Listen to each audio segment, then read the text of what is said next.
first impressions. Describe Shazam in one word. Shazam. Not a descriptive word. Fun. I would describe it as fun. For me, I'm gonna say, I'll say overrated. But okay. Wow. You don't think so? What do you really think of the movie? I mean, I don't think it's a bad movie. I would agree. Yeah, I don't think it's a bad movie. It had world building like Shrek has world building, like Donkey and the Dragon had kids. Like it was really simple. Shazam was a simple movie. This is definitely on the upper echelon of DC movies. Yeah. The most recent ones. I didn't expect it to be, but yeah. Yeah. I think it's made its way to a place where it can be compared fairly with Marvel.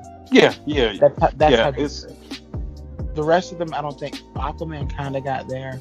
Wonder Woman, but this one's the first one where it can be on a list and not be last when compared to Marvel movies.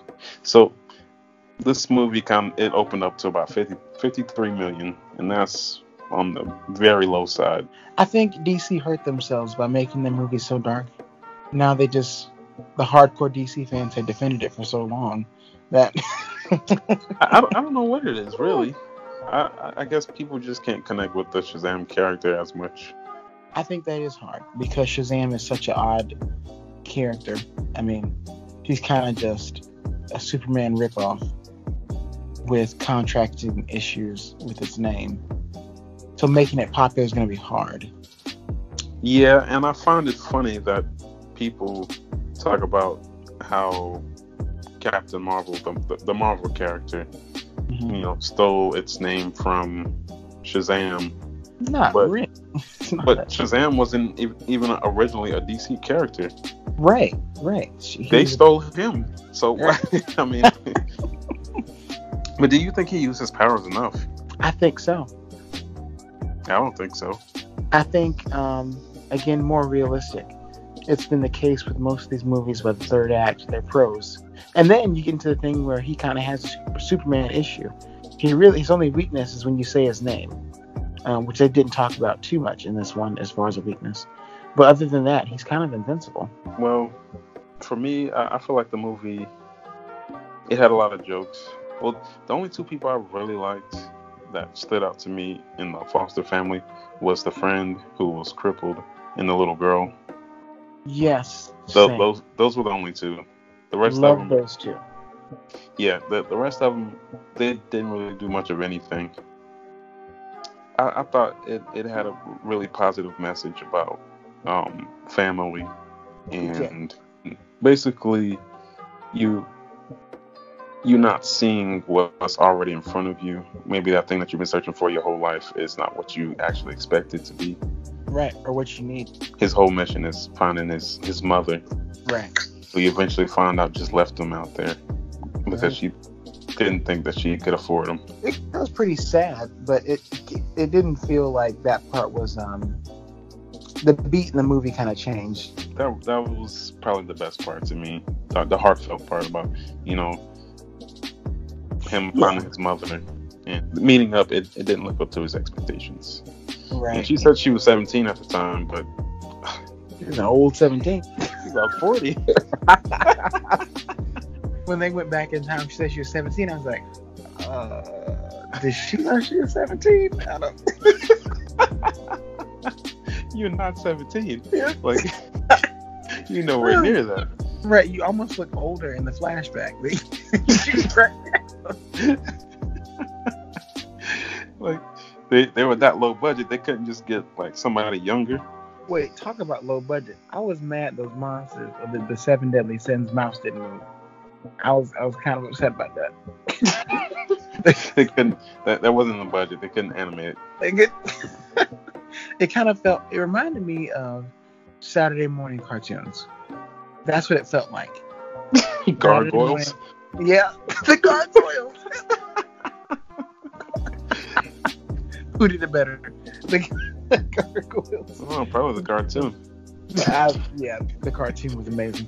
But that's what this movie had. That was the tone of this movie for me. Was Saturday morning cartoons. Any problems that you had with the movie? Aside from the gargoyles not talking with their mouths, yeah, it was hard to find a negative, honestly. I'll say that the villain, he's pretty weak. Oh yeah, definitely not a highlight of the movie. Definitely forgot his name. Dr. Savannah. Right. I did like his story. I mean, he could have been much darker. This hunt for.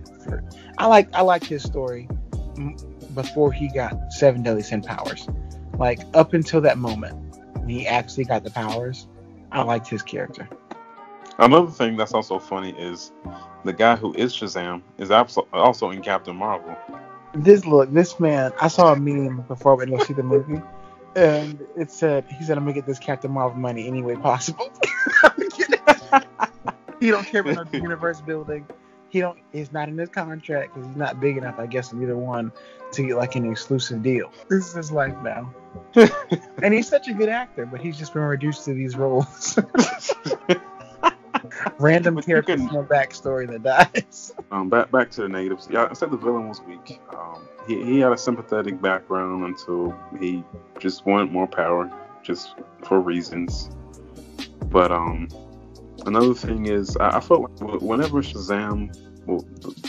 was the boy, he was much more sad, and he was also smarter. Yeah. And whenever he was Shazam, he was actually more like a child. Like that, there were two different characters. I think that just comes down to the actors. It's fun. The child wasn't childish enough, but they told the guy who played Shazam to be a 14-year-old, and he kind of overdid it a little bit. He was also an idiot too. As Shazam, he seemed like a downer, and then he stole from the boy that was supposed to be his friend. The purple one. I dropped the bullet. Oh, but he's hot. Yeah, he stole from him and he lied about it. Yeah, we just brushed over that. Yeah, nobody's perfect. I didn't really like his character that much, but and whenever he got his powers, he was just showing off. Which, okay, yeah, I could see that. Yeah, the realistic piece. And he caused a bus to crash. So where was Batman or Superman or Wonder Woman when he did that? He definitely is a villain at that point. He just almost killed all these people. We're just gonna let it happen? And he's gonna let him fix it? Well, I mean, Batman can't run that fast. What? He's Batman, or so he said. He can do anything. I don't. Where's Amanda Waller? Yeah, where is she? And I feel like the newer Marvel movies are fixing this problem.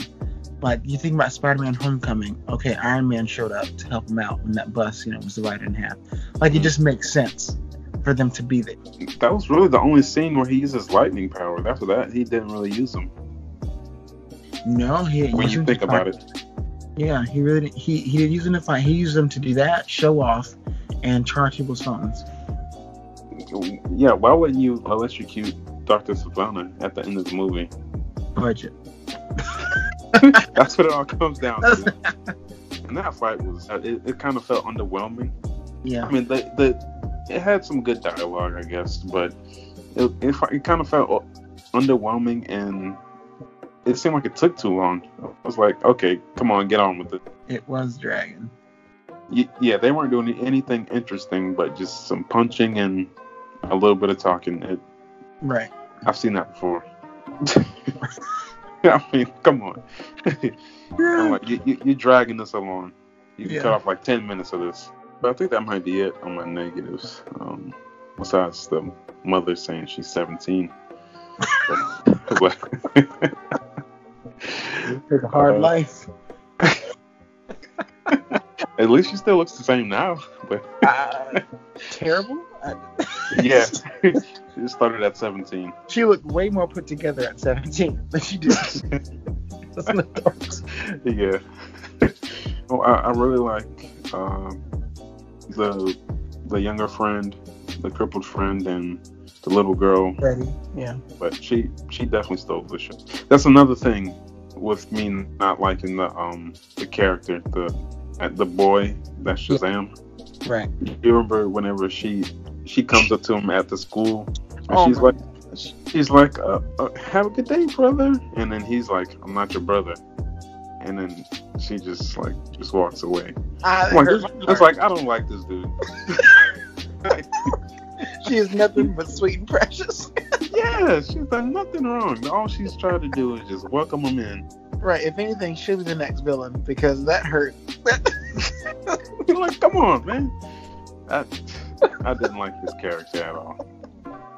Yeah, he was kind of douchey. I thought it was kind of funny when the old Shazam called him and said, "You're my last choice, like my last hope. Like, you're not perfect, but you're all I got. I'm about to die." This is something that, I mean, maybe is digging too deep, but how is he learn about his history as Shazam? I hope it's written down somewhere in that layer or whatever, because I feel like he just became this thing and doesn't even know why or how it works. It just yeah, that's thinking a little bit too deeply. I mean, we got. I guess. But there's no like mentor for him. There's not like a master shredder to explain why he lives in the shadows. It's just, I don't know. And he's not very bright, so I feel like he's not gonna appreciate this gift enough. Like, I feel like Superman and Batman are gonna come like, okay, so explain yourself. How do you work? Especially Batman. They're gonna be like, I don't know. I say Shazam, and it just. If anything, Batman should want to kill him. Right, he's definitely the Batman from Batman versus Superman, not Justice League, because that's a different Batman. In Justice that Batman would find him as a child and shoot him. You're a threat. You're reckless. He actually is. He really is. Right. What's funny is because he had YouTube videos, a file folder that says Shazam would make sense on Batman's computer, unlike the rest of the superheroes. Somebody will send him a link. Right. And Superman, hey, you seen this? You texted him. So, what would your rating be for this movie? Out of 10? 8.5? Oh, wow. Yeah, I put it up there. It's one of the better DC movies. But is it the best DC movie? It might be. Okay. Yeah, it might be. I think it. Yeah. But I didn't enjoy it as much as I did with Aquaman, even though. Okay. I was pretty negative on that movie. I think I like Aquaman better. I think I could see that because Aquaman has so much other things going on besides Aquaman. Because that movie was good because of the Atlanteans. Like, it wasn't. It wasn't good because of Aquaman. And it was visually impressive in most parts. Right. Yeah. I don't know. Trench. If you go back and look at the trench, those things look really fake. Talking about like dehydrated sea monkeys. Like, it looks really bad if you really go back and look at it. Yeah. That part doesn't need to be bright. No, not at all. I think I had more fun with Aquaman. More fun? Okay. But my rating is 7 out of 10. That's fair. Wasn't it the same as Captain Marvel? Captain Marvel 7.5. Oh, okay. That makes sense. This universe building was much better for DC. Like again, the Superman coming at the end almost reminded me of Captain America in Spider-Man. It made sense. Yeah, but I thought it sucked though because I knew it wasn't the actual Superman who's been that's playing. that's still in the litigation. They don't know who's gonna be. Yeah, it didn't land for me because I'm like, you obviously don't have the real Superman. Like, you just got this other dude in this Superman suit. Like, come on, man. Can I just say that I think this movie helped solidify for me the Superman suit is too dark and too wet. Even in that bright cafeteria, it still looked dingy. That's not my Superman. Okay, I can agree. It still looked dingy. But I did like the Superman suit, though. I don't. I do like the Superman suit. Give it But to it didn't Aquaman. fit in that movie. It didn't fit in the Shazam movie. No, in Shazam, it feels like it should have been a classic. I mean, red underwear Superman, like it. And it did look scaly, like you said, but Yep. I still liked it. I still like that suit. Looks like he's wearing alligators.